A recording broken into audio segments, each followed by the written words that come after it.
Hi friends, today we'll talk about how to fix or how to solve your LinkedIn app.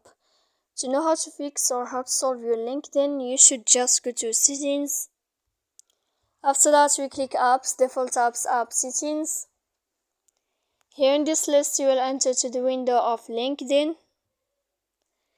Then this page of app info, we click on first stop and we click OK. Here we'll enter to the window of storage. Then you can click clear cache. And in the end, you can go to Play Store. You will search about LinkedIn, and if you will find here in this blue sign update, then you can click to update your app. So please don't forget to support us by like and subscribe. See you next time in another video, and thank you for your attention and your watching.